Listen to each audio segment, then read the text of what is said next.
Hey everybody, thanks for coming back to the channel to watch this video.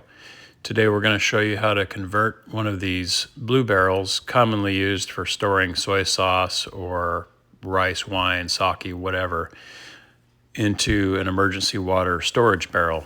We'll show you the right mixtures too. Parts is down in the description. Please hit that subscribe button. Thanks. The barrels can be found on Facebook Marketplace or Craigslist or other places as well. Also, you can find them at Japanese or Chinese or any kind of Asian restaurants that use soy sauce or sake or rice wine. A lot of times they give them away for free because they don't recycle or they are charged to recycle them. So typically in my area, I've been able to pick these things up anywhere from $10 to $30 for the 55-gallon drums. And I prefer the sake or rice wine barrels because they don't have quite the amount of aftertaste that the soy sauce might give off. And of course, you know, I clean them really well, and alcohol tends to be somewhat of a preservative, so I feel a little more comfortable about using the sake barrel. What I don't recommend is getting the barrels that have the removable whole top. I don't trust the seals on them, and if you remove the top, you risk contamination of the water. So I'd like the barrels with just the bung right here. So all the parts you're going to need are going to be listed below in the description. So click on the links. We're an Amazon affiliate, so you do get a little tiny bit of kickback, but it costs you no extra to use those links for all the parts. So I do recommend getting together all of your parts before you get the barrel, just to make sure that you have access. And one thing that's really important is that you get one of these wrenches to remove the bung lid. And this one happens to be still sealed. I recommend leaving that sealed because otherwise you can get dirt and debris collecting in these if they're stored outside. So this is nice. We only need one hole here. And like I said, these are all on Amazon. So the first thing you need to do is drill the hole. I've got a hole saw here. It's 1.5 inches, and it's exactly sized for the spigot that it comes with. And there's instructions here for this spigot on the side to kind of tell you what you need. That's going to be down there in the description, straight off Amazon. So anyway, I usually go about 3.5 inches from the ground up to the center of where I want to put this hole, and then also make sure that the hole is directly below the cap that you're removing. In this case, I had a little seam here, so I just moved it over just a bit. And the reason for that is when we put the spigot in, we're going to have to drop it down in there and fish it over to the hole. I'll show you how that's done. That was kind of a tricky part of it. The rest of it's pretty self-explanatory. So as you can see, I've already drilled the hole, and you know, it's no big deal. Take a box knife or utility knife and clean up the edges as much as you can. The inside's a little bit tricky. It may not be perfect, but I've never had one leak. Just lightly scrape, you know, as much as you can there. Yeah, there's going to be plastic in there, but when you're washing it out, it'll all come out. So you're going to need a couple of clothes hangers to fish the spigot down to the bottom. And also specifically on the bleach, it should be just plain bleach, unscented, and it should have 4 to 6%, 4-6% sodium hypochlorite, plain old bleach. Don't get anything else because you don't want to overdo it or underdo it. All right, so once you've got your hole cut out here, it might pop on the inside, and don't worry about it. You get your garden hose in there and turn this thing upside down, wash it around enough that little cutout's going to come out of this hole. Water's about 8 pounds per gallon, so roughly 440 pounds if it's clear full. So taking a look at the spigot here, you do have to remove the handle, or the valve handle, I guess, in order to get this off. So when it shows up from Amazon, to get this over that part right there, you just got to take this off. You'll see. So now we're ready to put that thing down at the bottom. So here you can see I've got the hanger through the valve, and yeah, try to get the hangers that are not painted, because they do drop some paint flecks, but you know, like I said, an emergency, a little paint fleck's not going to be what you're worried about. So anyway, we'll lower this thing down into the tube. Make sure you got your washer on there, and if you drop anything, you can always pull it back out. Another thing I'm going to mention is it's a good idea to hook this top end here over so that it doesn't drop inside the barrel. But let's see if we can see that thing in there. So one thing that'll help you too is to rotate the barrel, or I mean lean it over a little bit once you get down there, so that this thing right there, right here, you can see it's backwards. So I gotta spin the top around, and by hooking this you can rotate it with your hand. All right, so you can see I've rotated it, and now we have the pointy end that we need right here at the hole. You just lean it over, and there it is, and you just grab it. Okay, so we got it. Now we gotta straighten out that, well actually I'm gonna put the nut back on there and then straighten out the hanger and pull the hanger out.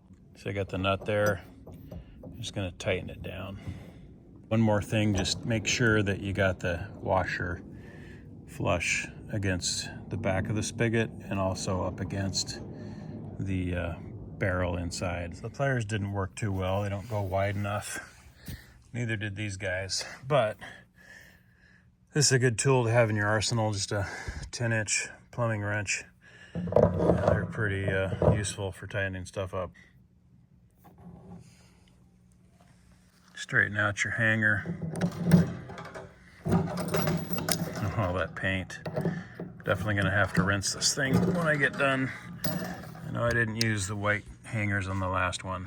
Yeah, I know there's probably 10 other YouTube videos on this whole thing, but since I was adding another one, I figured I'd make one today. So another thing I want to mention, you're probably thinking there's a lot of different water barrels you can buy, different sources. There's a lot of dangerous stuff that's stored in some of these barrels that you don't want. I would avoid any kind of oils or anything.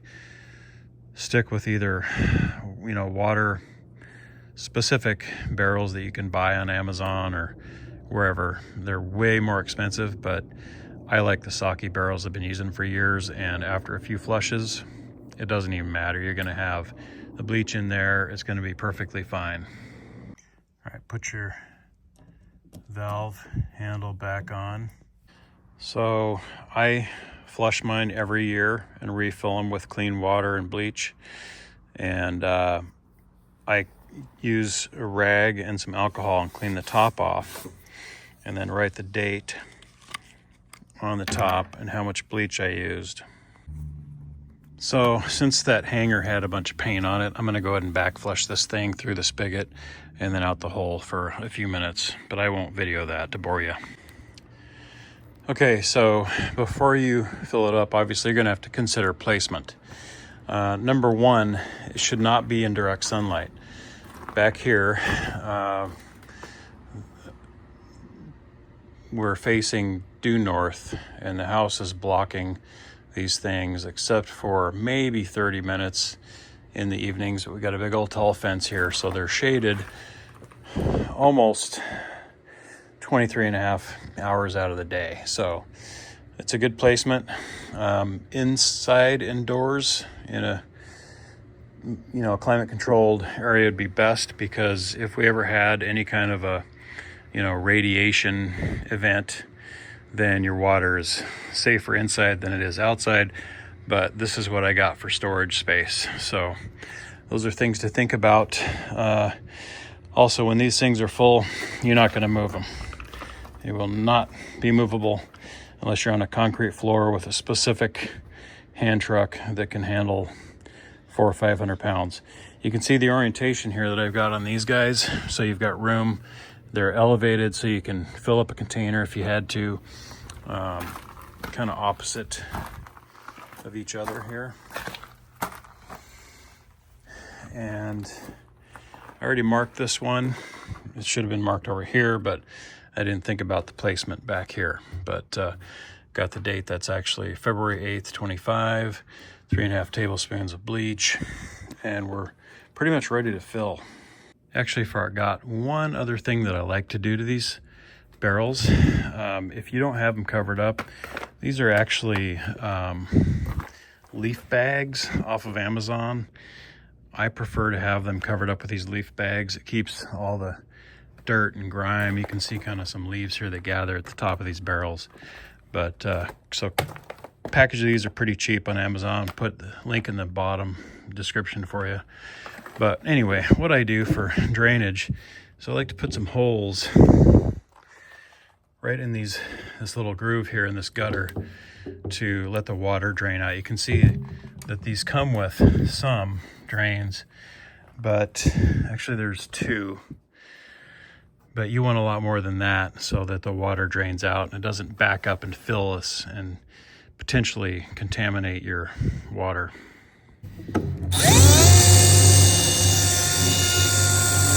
So I got a few drilled now for drainage. I'll clean it up after the video.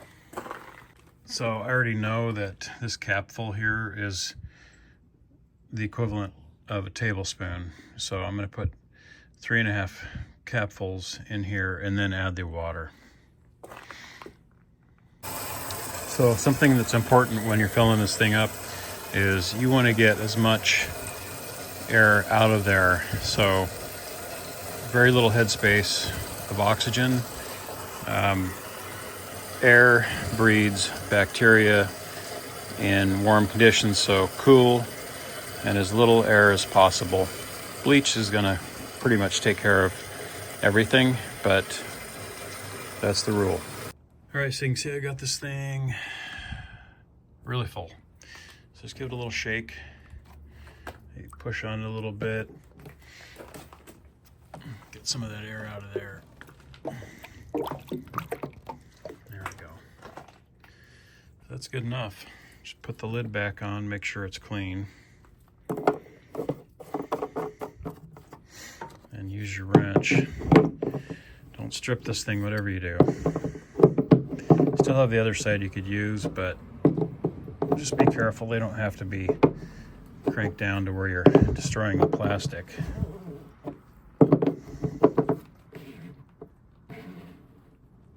Good enough, just so the seal is down. So next thing I do, since we don't have the cap on this side, if you do have the cap, that's great. You can just put it over the top, duct tape it down, and you're good. But since I don't have one, usually they just throw those away when they pop these things open. So I'm going to dry this whole thing around here, and I'll show you what I do next. Isopropyl alcohol is another thing that you should stock up on for emergencies.